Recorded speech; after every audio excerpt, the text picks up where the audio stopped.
We are live. Hey, good morning. 5 a.m. Mester Scrum Show. I am Greg Mester, Scrum Master and Agile Coach, and it is Friday. Hey! Fortune Cookie Friday to be exact. And this is our 559th episode of the show where we talk about Scrum and Agile in a practical, tactical way, and trying to work crazy hours and bring value to the customer without working crazy hours. And have a little fun along the way so we can get home to our family and friends and enjoy the weekend. That's why we celebrate Fridays. Gonna be a short show, a couple things. I'm gonna talk about cameras, multitasking, and fortune cookies. Yay! So a couple good pieces of news. I had two coachees that recently found new jobs, which is good. And I think they gave me feedback saying that I was coaching them on more agile thinking and how to think of the responses in an agile way. And I think that helped them land the jobs, right? Not just what the book says, but why is it that you do that?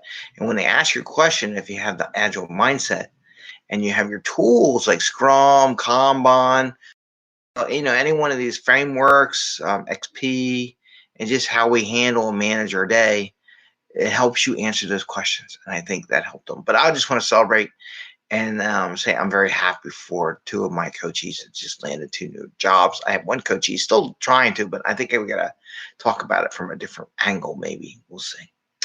Anyway, so multitasking cameras. So cameras. So one of the things I found out is I was trying to rush. I started my new job, right? And I'm working my butt off to try to keep up, do stuff, absorb stuff, do things at the same time, attend meetings, listen to what's going on.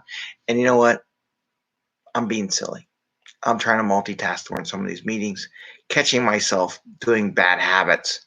And I'm like, oh God, I got to stop this. And I even apologized to one of the Scrum Masters because he had a bad habit. I had a bad habit. And we both agreed, it's everybody does it. It's like, yeah, I know, but I got to break it. So one of the things I do when I communicate that way, I say, yeah, I admit that that's not good. And then I admit that I need to fix that.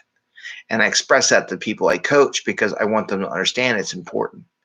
And then I got to do it too. And I asked them, actually, if you catch me doing it, please let me know. So this is what I'm doing. So I'm in a meeting. And guess what?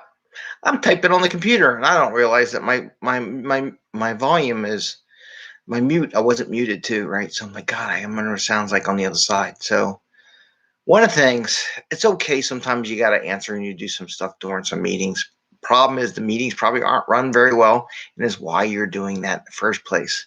But it wasn't my meeting, and I just called myself. So I just got to come up with a way of saying, you know what? If I'm going to do something else, I'll make sure my video is off, I'm muted, and then do it. But even if I do it, I don't really want to do it. If I really need to do something else, then I need to be in the other meeting, and I'll just drop out of the meeting and go do it. But I don't want to give the notion that I am there. When you see the Zoom and you have the little Brady Bunch type thing going on, right? We should call it the Brady Bunch screen. So on the Brady Bunch screen, if anybody knows that, it's kind of dated. You have all these people in there, and really you're better off just, if you're not going to be paying attention, just bowing out of the meeting and not being a part of it, because otherwise I think you're actually participating, paying attention. And it's better off to bow out than it is to stay in there. And then maybe you realize, oh my God, what's going on in this meeting? Why is everybody bailing out? Because they're not getting anything from the meeting.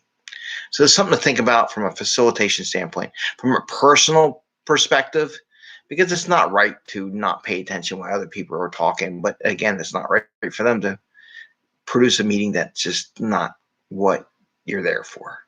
And sometimes you just don't go, and I do that. So that's just something I want to note, that I've done that. Just everybody does it. The question is, can you catch yourself and correct your bad habits? Now, the other one was the camera. So I'm in a daily Scrum. I noticed nobody else has their camera on, right? It's all just the little names on there. But I had my camera on. And then I thought to myself, okay, shoot. That visual representation is me invading their daily Scrum.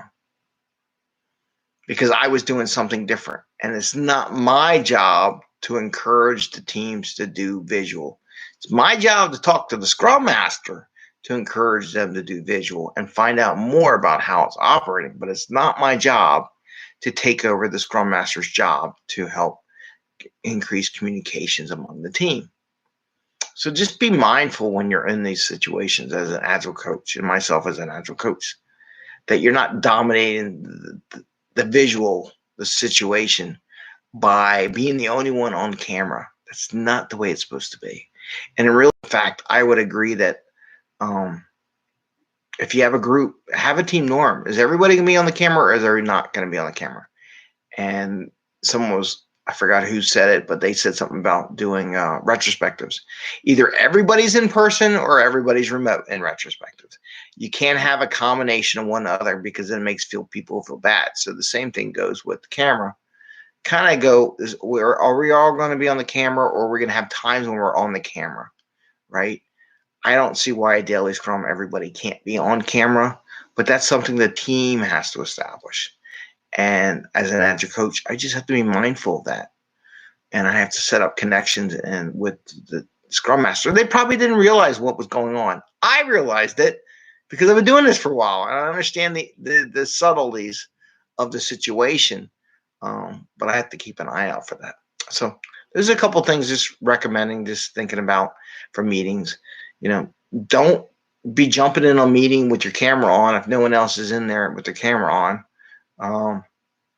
Maybe go in first, quiet with your name, and then see how many people put their camera on. Then you go put your camera on. But sometimes I know it's just what it is. And then the other thing is, make sure you're not multitasking. If you're multitasking, maybe you shouldn't be in that meeting wasting your time, because there's not enough time. And what do we talk about? We want to free up time so you can get home to your family and friends.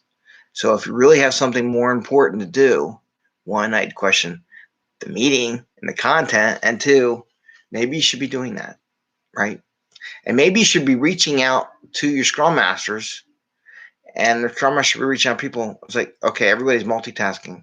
What's going wrong with this meeting? And why is everybody multitasking? What's causing that situation? And I had to do self-reflection on myself and why I'm doing it too. So that's my little talk for today. Now we're going to do Fortune Cookie Friday. Yay! So let's see. Who knows what this... Let's wrap this up in a fortune cookie. And I am dealing with Agile accountants. They're coming out of the woodwork, man.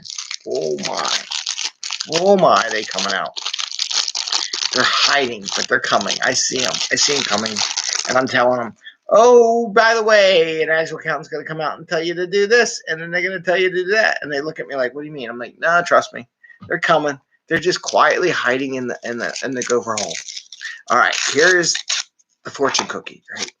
So we're doing the fortune cookie. I'll take my glasses off so I can read it. How about another fortune? That'd be nice. Okay. One that would have the fruit must climb the tree. One that would have the fruit must climb the tree. That kind of goes right with what our conversation, my opinion, right? Feel free to comment in there if you think what this has applies to Agile. My opinion is, one that would have the fruit must climb the tree. So if I want people to communicate and work together and pay attention during the meetings and have right meetings, then I got to do the same thing. I got to pay attention to meetings, because if I'm not paying attention in the meetings, then how can I expect anybody else to pay attention to meetings? And you got to build meetings in a way that people will pay attention. So basically, if you want it, you got to do it yourself, basically. And you got to show them, I'm going to go get the fruit. I'm going to climb the tree. I'm going to go get the fruit. There, I'm going to eat the fruit. Then they're like, oh my God, he just climbed the fruit. Climb the tree. So that's what I have for today. I wish you all best. Have a happy Friday. Please give us a thumbs up. Take it easy. Enjoy. And think about those meetings, right? Ring the bell when you want to get noticed when we go live. And think about those meetings when you're attending. Are you paying attention? Why aren't you paying attention? If you're not going to pay attention, either go do something else, or to ask yourself, why am I not paying attention? What is wrong with this meeting that no one in this room is paying attention to what's going on? Something to think about. All right. Take care. Enjoy. Have a great Friday. See you Saturday.